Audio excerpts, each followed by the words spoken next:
What up, what up, what up? Bankroll 10, bedded up. We got the blue Regals on these Amani. But then, let's see, it says it there, right, for the center cap. Maybe you guys can answer me this. What does that say?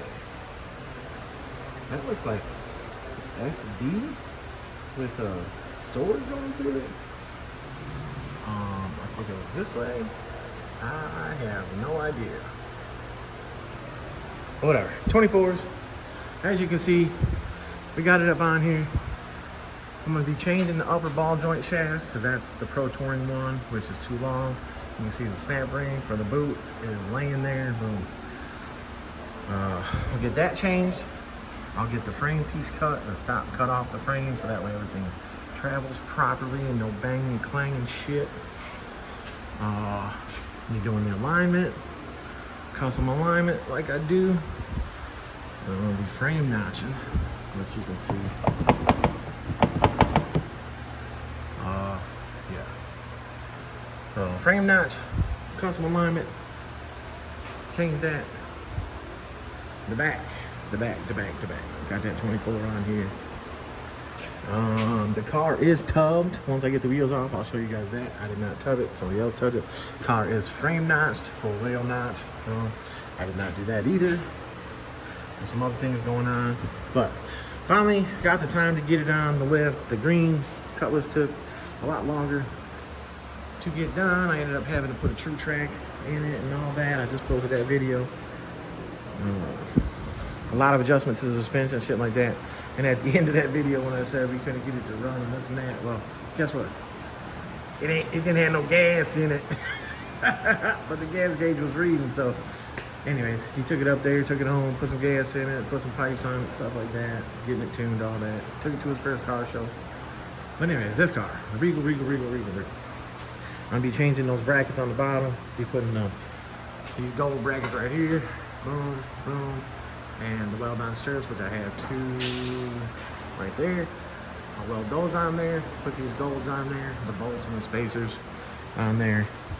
Gonna leave the shock where it's at, gonna weld the brackets in on the top, but I'll show that. Upper control arm is way too long, it's double adjustable, but it's not for this car. So it's got the pinion facing straight up in the air.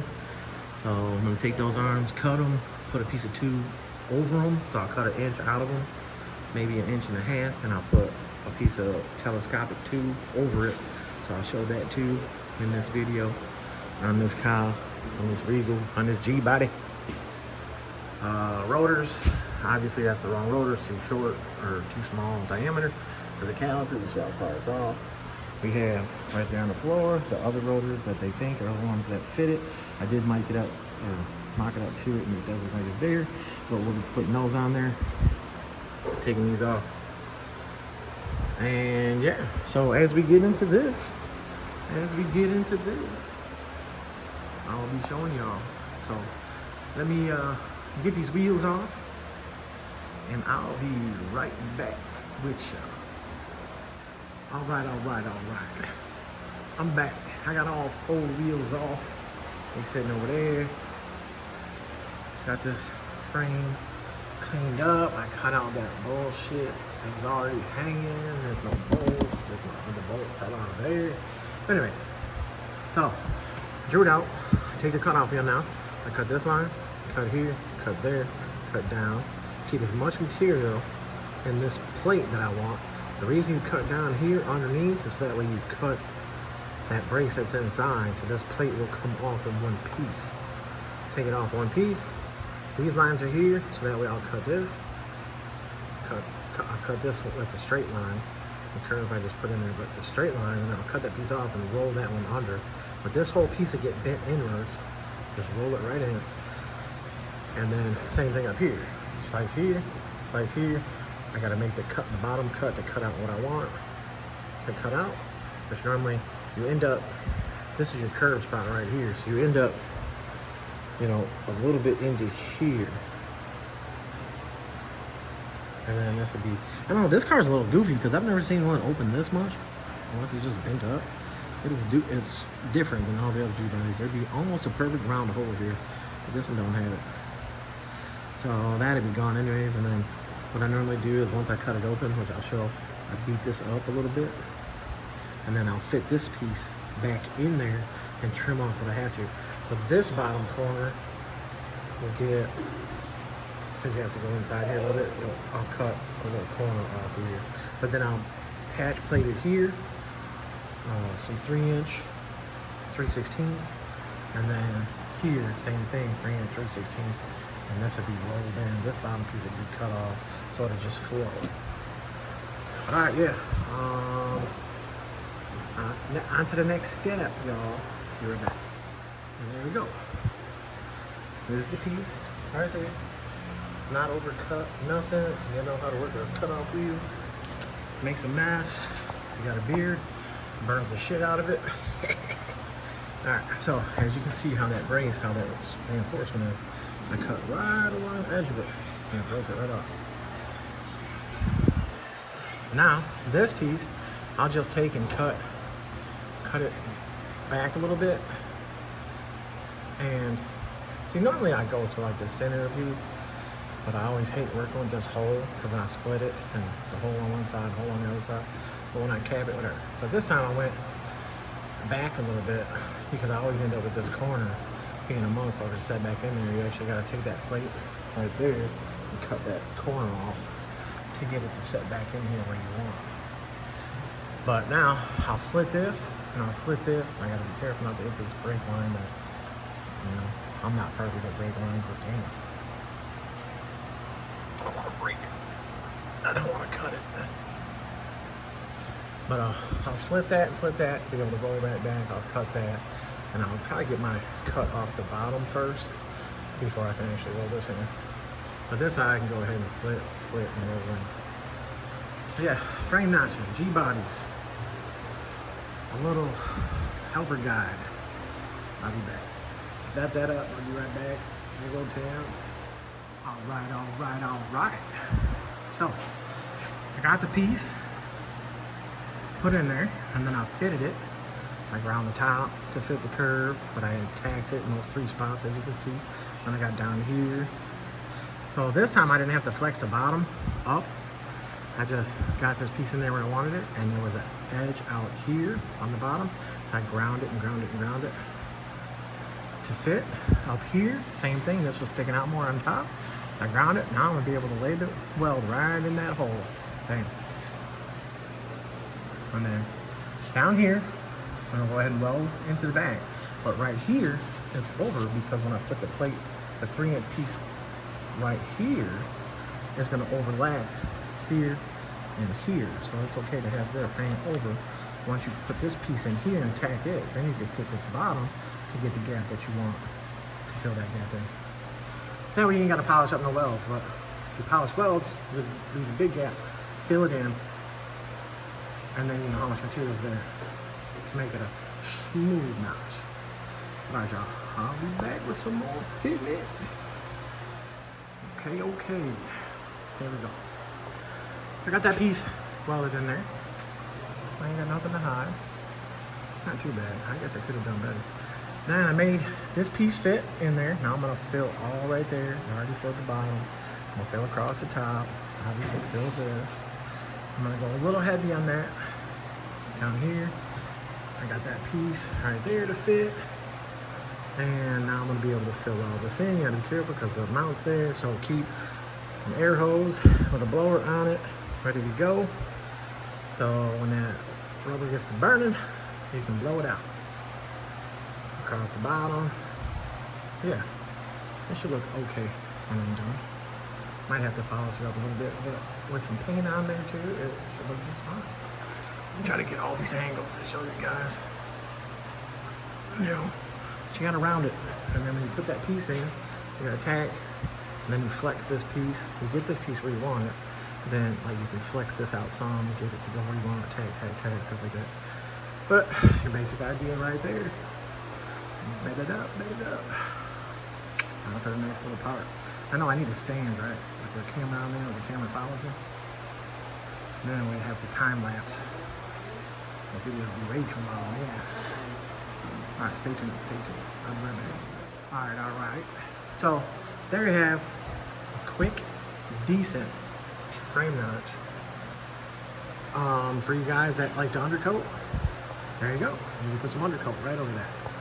Now, I could normally polish it all up how I want to polish it up. But this one, I'm going to just go ahead and hit it with the spray can because I did fit it all pretty smooth. Looks a little rough because all the rusty burn and stuff like that. But anyways, I'll put some paint on it. And I'll put it on pretty thick so it fills in most of the divots and shit. But yeah, again, not perfect. Never said I was perfect. Quick frame knot. Taking me a couple hours to do this. On to the next side. And yes, I do have the stand underneath of it. I've had the stand underneath of it the whole time. When cars go on the lift, they flex a little bit. So when it goes back down, that gap will straighten back out. But as you know, that bolt wasn't in there. And that's part of holding that together. And there's no bolts in the inner fender there. And that holds that stuff together. The bottom bolt's still in it. But yeah. Alright. Well, once again, nothing hot. Nothing hot. Nickel tune. Let it go. On to the other side. Be right back. Alright, y'all. Got both sides. I didn't polish it. But it's not as smooth as I wanted it, but this frame was full of some type of undercoating. But it's not too bad. It's a lot of paint over it. Boom. This side over here,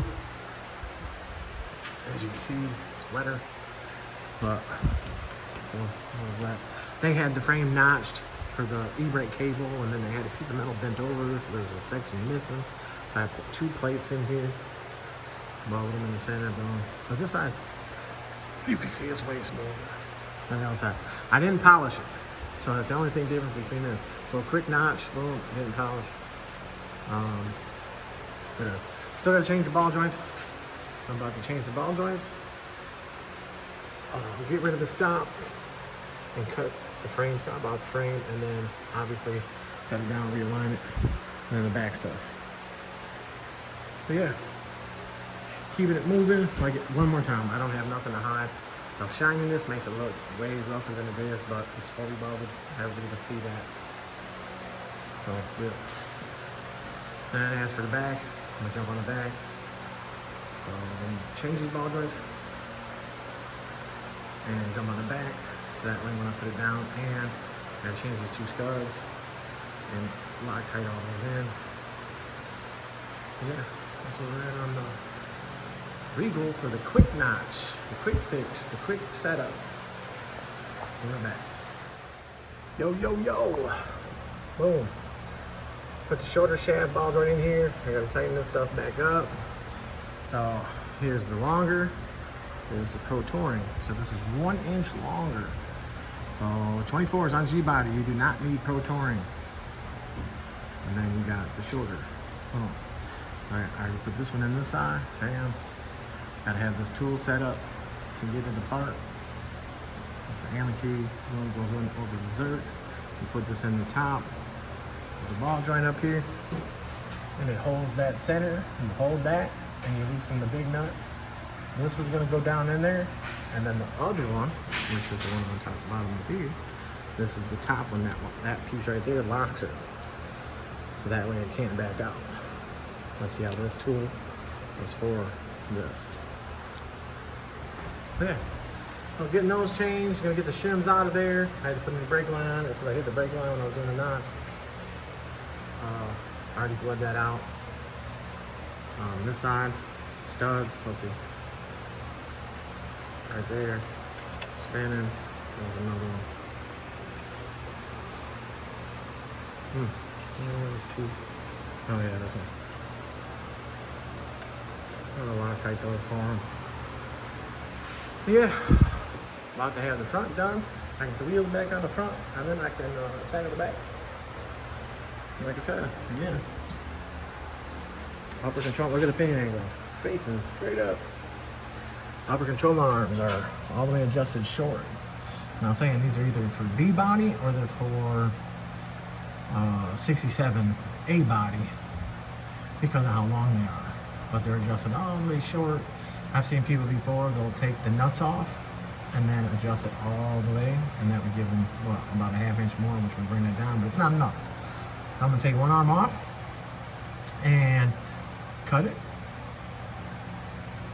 So I'll take an inch, probably an inch and a half out of it, telescopic with another piece of tube. So that looks like it's 1 inch right there. So I should have something throughout all this BS over here, like probably this one. That tube might go right inside of here and be telescopic, and then I'll be able to put it together, weld this side, weld that side, put a little black paint on them, they won't be red no more. And yeah, but I'll show you that. And then these brackets, like I said, I know I keep saying the same shit over and over because I keep doing it in different videos. So those golds right there, and those 2 strips right there, will be on the back of this rear end. Move this over, gotta straighten that up. But yeah, still gotta change these damn motors. I know. We right back. We right back. Not my frame notch. Not my frame. Not that the front looks any better. I'm over here tripping. Alright, y'all. Alright. Back on this Regal G-body. I took the caliper off. Took the rotor off. Tried to put this rotor on. So obviously the offset is completely wrong. This sticks out too far. It's too short. That one's a deep offset. They drilled out the 4 3/4 holes to probably fit a 5/8 stud. These right here, the bolts that bolt the hat and the rotor together, hit the bracket back there. So I went ahead and put these back on it until we can find the right rotors. They worked good enough for now. This is how I'm gonna do this. On the edge of there, just like that. As you can see, those holes, they took this little bitty hole, which is probably a 3/8 bolt hole. And look what they did. They drilled the second, took the last one out, right? To make a ½ inch bolt fit in there. So, I mean, it wouldn't take long for that to break through and move and all this and that. I had to change the upper control arms to these. And what I'm thinking is, obviously somebody put these ears on this housing. I mean, I got the pinion angle way better, obviously. You guys can see. This is still in the air, so it's up just a little bit. So when it sets down, it's gonna set down about 3 more inches than what it is right here. So within that 3 inches, that pinion probably be a positive 1.5. And then once I get the wheels on, if I need to move it back, the rear end back more. But this is a Regal, and you can see how far they enlarged it. Because Regal's actually curved back. So they enlarged it a lot. Cut it, whatever. Other side's the same way. So I pulled a couple different measurements. The hole in the frame right here, hook here, whatever. Go to the center of axle, go to the front rotor, go to wherever. 3 different measurements, go side to side.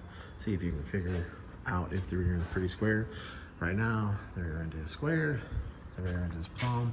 Measure from top of housing to bottom of the frame rail. You always want to find like stock areas to go off of. And then I put a level on here and a back measure from there to there. Yeah, the car's frame notch, but as long as you're within, you can keep the rear end square forward, backwards, all that. But yeah, so this bracket setup because they had the wrong shit in there. The top with that 1 bolt being in there. So I twisted that forward. So now what I'm gonna do is I'm gonna take the shock out of here and I'm gonna weld this in. So I'll clean this up and I'll weld it in on that side, weld it on the back side. What really needed to happen was a shorter shock setup and then run off of this bar. But we don't have time for that. And this stuff will work by doing this way. Same thing over here. So I twisted that on because of course they only put 1 bolt in it. And they didn't tighten up shit. There's a gas smell underneath here, but like we were talking before, I don't know why the regulator is underneath the back of the car. That makes no sense at all.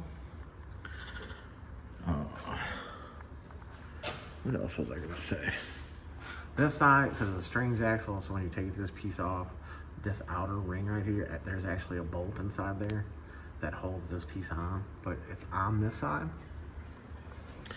And it is not on this side. So why was it never put on? I don't know. How was the rear end? I don't know. Oh, back to what I was saying. These ears, so I changed the arms. I got the 1 inch shorter. That's all the way down right there, all the way adjusted in. The other arms I couldn't weld because these are aluminum. They're massive. So this is aluminum right here. So I couldn't cut it because I don't weld aluminum. I could have taken them somewhere, this and that, and, you know, I had somebody sleeve it and this and that, but again, no time for that. This is supposed to be in and out, fix this. So anyways, he'll be able to use these, or somebody can use these on a box Chevy or a G-body. And I measure them, and they do measure basically that they're G-body. So they're on here, and this is a G-body, but they were too long. Well, if you look at all the rear ends and stuff like that, you can see this isn't no factory weld or, you know, machine. Somebody put these ears on, and I think is what they did. So if you look at all the other rear ends, everything, they put these ears on backwards. So this should have angled up more. So it would have been back more and up more, and then the geometry would have been right for all that. But that's what they did. They put this on the opposite way. The ear should have been angled back. Yeah, look at that one. There you go. So that's factory right there, and that's G-body. So see how close they are together, and then look how they're placed. The ear goes back more. I know it's a different style, but you can see this one, they're forward. And then you can totally see, if I can get this, they're way wider apart. So this is more like a box Chevy. Box Chevy's wider apart. So that's why those arms ended up with a positive opinion. And that's these people out there just taking people's money and hacking their shit up, and money left over, and then they're trying to get the rest of their money because they did half-ass work, or they took forever with the car, and blah, blah, blah. There's still those shops out there, and you guys, you know, I'm sorry to say, but a lot of people don't do their research, and they take their cars to these shops, and they just get got for their money over and over and over, and then you got to take the car back to, you know, a real shop to get shit done right. And then half the time when we look at this shit, it's like, what the fuck? You know, we got to deal with so much bullshit. Once again, you can see this side is way farther forward than the other side, so I was enlarged. So now there's the times when the wheels are on the car and people will be like, oh, there's a bigger gap on this side. Can you bring it forward? No, because then if you bring this side forward, you're gonna make the car dog track because the rear end's not gonna be square. You gotta have the rear end square in there. So a lot more shit here and there on this car, but I'm about to clean this up. And you guys can see that. Look at that shit. Focus on that. They enlarged that hole that far, and it's about to break. So it could have ripped up, could have ripped down. This car was driven. This car was driven like this. Crazy. But all right, I'm gonna get this stuff. I'm gonna grind this up. Be able to weld this bracket right on the back of there, and then when you take this bracket right here, you bevel. So you grind this on the angle on both sides. Then when you put the weld in there, the weld's gonna sit. I got the rear end square right now, up, down, this and that, and then see how the spring is off that tube up there. So that's why I slid that bracket up there on more of an angle than what they had it, because I needed it to clear there. When the car sets down, you know, this don't go backwards and hit that. So right now it'll clear. So yeah, get that welded on there, get those welded in up there, put some paint on it, and I'll be able to put all the wheels back on it, set it down, put it on the alignment plates, get the alignment set, and get the rear height set. I'm gonna tuck the car a little bit more than it was, and I'm gonna have plenty of positions on here. So right now, this is like 17 from center of axle to quarter, and the 24s are 30 inches, so that's 15. So boom, 2 inches it goes down. Top of tire should be right there. I want the top of tire in there. They full tubbed it. They cut out the outer tub. That's straight quarter right there. So I can stay as close to that. I mean, yeah, it doesn't have an anti-roll. That's another thing he's gonna have to do, which the anti-roll could easily be off this bar. Like I said, G-bodies have tons of room on the back for anti-roll, for overmount anti-rolls. The undermount, blah, blah, blah, blah. This one, well, let's see how these brackets go. So right in this area, the exhaust is in the way. You're doing an undermount anti-roll. Yeah. So I guess I could order it just a little bit wider. But we didn't discuss anti-roll.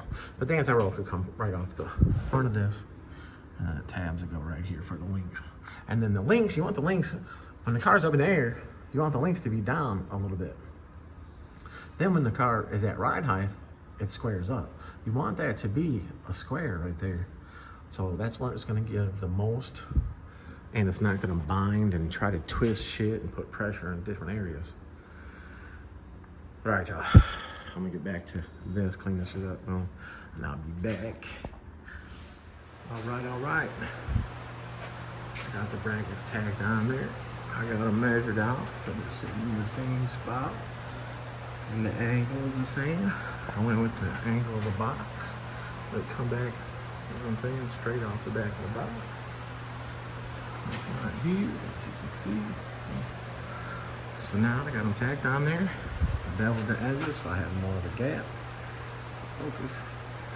And I'm going to, obviously you can see how the gold bracket is close. So the weld has to stay in that area. So you can't have a big ass weld on there. You just gotta have a weld that penetrates. And then if you do end up putting too much of a weld down there, and you end up, when you put the gold bracket on and these don't want to line up, you can grind off the back of the bracket just a little bit. Yeah. So, you guys can see that. And like I said, for the top, I'll pull the shock down.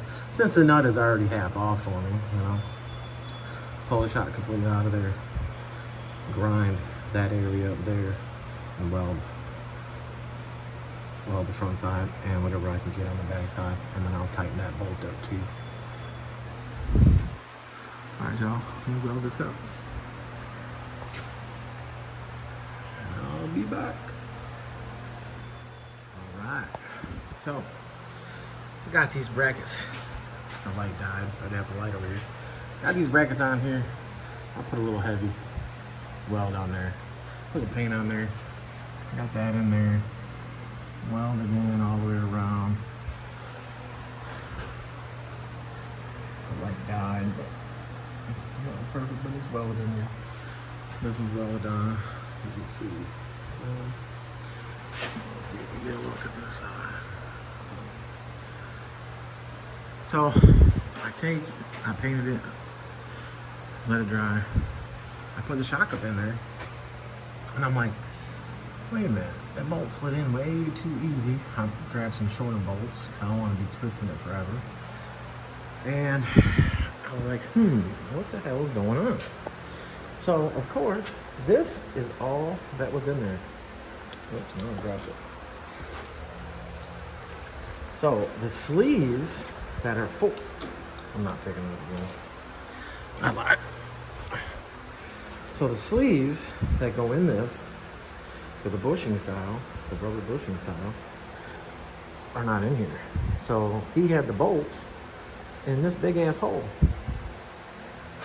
And you know, this is just a 1/2 inch bolt. So let's see how we do this. Okay, so yeah, that's how much play. So what, you just tighten it up tighter and then it squishes in there, and then this hard ass rubber makes a squeaking noise. So yeah, I know somebody's probably like, oh, these are them. No, these don't fit in that rubber at all. These are too sloppy. Same thing, but sloppy as shit. Those are what they had on the lower when they had the bolt going straight through here. I don't know. I can't make this shit up. But I do the Viking and coil QA1s and all that shit. So the QA1 control arms come with these. So now I'll be able to put this in there with the C-clips. Snap ring C-clips, what we're gonna call it. Because I saved all these and I got a drawer full of shit. So, how fucked up? It's fucked up. That's fucked up. Yeah. Anyways, more BS. I know I got a mess. Big ass mess. But yeah, I'm on it. I'm gonna get that other bushing cut out of this one. I'm gonna get that one all set up in there and show y'all that. Set that up. Be back. Yo, yo, yo. All right, so got the front wheels on. As you can see, the rim curves. Rim is directional. Tire. At first, I was like, is it directional? It looks like it's directional. See the arrow? Read the tire. And right here, it's worn out. This is rotation and the arrow pointing so forward. So this one is correct. This one over here, on the other hand, the rim is facing the right way. Now, if we look for the rotation, see, rotation is pointing backwards. So they got this tire on wrong. But here's what else. Nothing was greased. I don't know what the point is in putting brand new parts on and you don't grease it, and then the car gets driven and then it wears all the parts off. So as I'm putting the grease on the bottom, as you can see, there's a rubber missing out of the sway bar link right there. And I'm pretty sure it didn't break out. I'm pretty sure they didn't put it in. And then I go over here and I'm greasing this lower, right? Oh, look at this. I never tightened it. I just can't believe that all these places out there and people who, I don't know how they end up going to these places that just keep doing all this ass work. But I still gotta grease the upper ball joint and the control arm pieces. So 3 more on that side, 3 more on that side. I'm about to set it down on these plates. Start doing the alignment. As you can see, before when it was in the air, the top of the tire was out. Now, and just a little bit, so it's still got all the shims in it. I should be able to measure everything out. Okay, there's the back with everything bolted up. I haven't tightened these 2 up yet because I'm gonna check the height. And if I can go down, I'm gonna go down, which obviously I got plenty of room to go down. And if I gotta go up some, I got 2 holes I can go. Jam the uppers, boom, jam the lowers, squared up the rear end a little bit. Like I said, somebody else is gonna have to switch the rotors. Because we don't have another set here, and they gotta be ordered with it. I'm about to throw these back wheels on here, bolt them up, and set this thing down. So, let y'all see it here in a minute, before I align the front to see how much just that ball joint swap changed the front. Because before the wheels were out at the top, I don't think I filmed it when it was on the ground to show that, but you can see it in the air. The wheel was out. Oh, I'm gonna trip over my grease gun. But yeah, alright y'all. Be right back. Alright y'all. First time I set it down. As you can see, in the back, it got about a 1/2 inch of the tire in the wheel well. So, a nice little tuck. We'll go up here. I haven't touched the alignment yet, except for changing those ball joints. And you can see it's cambered out at the top on this side. Go to this side, cambered out as well. Same amount of tuck in the back. We got, let's see, it's got 1, 2 shims in the front, 1, 2, 3, 4 shims in the back. I don't know what the spindles measure yet because I haven't. What's on there? Let's see this side. This side has got 1, 2 in the front, 1, 2, 3, 4 in the back. So it's kind of even. I mean, it's even as what that says, what the thing says, but like I keep saying, this is how I do it. So I take the tape measure, go from the top of my plate right here, right to the bottom of the spindle right here. So let's say the number is 15.5. For both sides measure 15.5, both spindles are the same exact height off the ground. When you shim more in the back of the upper control arm, you bring this up. You shim less on the back, brings it down. You shim more in the front, brings it down. Less in the front, brings it up. So you make both these match. So I'll go through first and I'll see which one is straighter, which one's got a better number, and I'll go from there. These front tires, this is the only one that's on the right way. Only one. The rim and the tire are on the exact, all the right way. That one's wrong, and the back two are wrong. So I should just open a rim and tire shop and put tires on the correct way for people. I don't know. I mean, it's self-explanatory. The title says direction on it. I don't know. Shit just don't make sense. So yeah, oh, tire pressure. 52 pounds of air they had in this one, and 48 pounds of air in that one. Or 48 on that side, and 52 on this side. I took them all to 35 PSI. That back one over there, this one was at 30, the back right was at 30, that one over there was at 6, so that one was low when it came in, but it never went any lower than that, so maybe that's just from sitting, I don't know. But yeah, everybody, 35. I mean, sometimes I'm at 33, but 35 pounds of air, no more than that. If you want a rough ride, that's what you get when you put more air in it. All right, y'all. I'm going to work my magic on this alignment. I might push the front end up just a little bit, but maybe not. Let's see how I can get it shimmed out. All right, y'all. There it is. It's done. It is aligned. A little more tucked to the back right now than what I showed the first time. The car does not have an anti-roll in the back, which it will need an anti-roll. I had to tighten the grill up because the grill was hanging. It's got those little tabs on the back side of the grill with the little clips, but they came off. Or somebody tightened like 2 of them and didn't tighten the rest. I don't know. That filler right there needs to be straightened out. But anyways, little stuff, little adjustments. But what I had to do to it is done. I never seen this intake setup before. And I guess why I've never seen it before, because it's a little bit of BS. But then again, I don't know. I don't do that. I don't do this motor stuff. If it was a big block Chevy, then I'd be like, yeah. But squatted, aligned, fixed a lot of things on it. But yeah, I'll be able to drive it. I know Jordan had drove it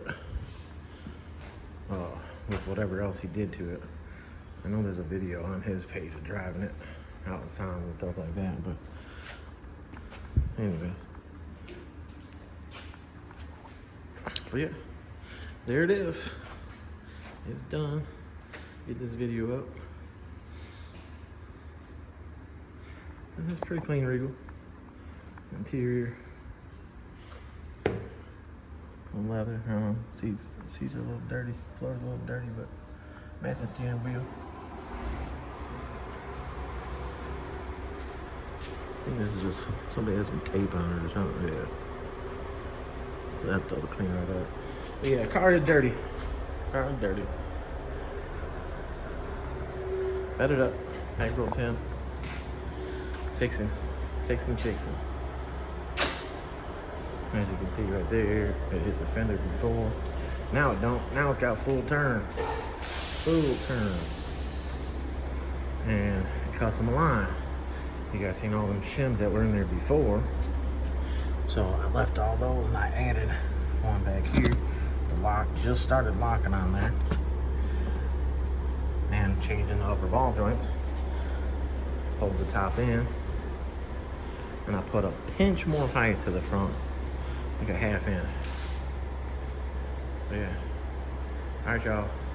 Bankroll 10, bet it up. There it is. I'm out.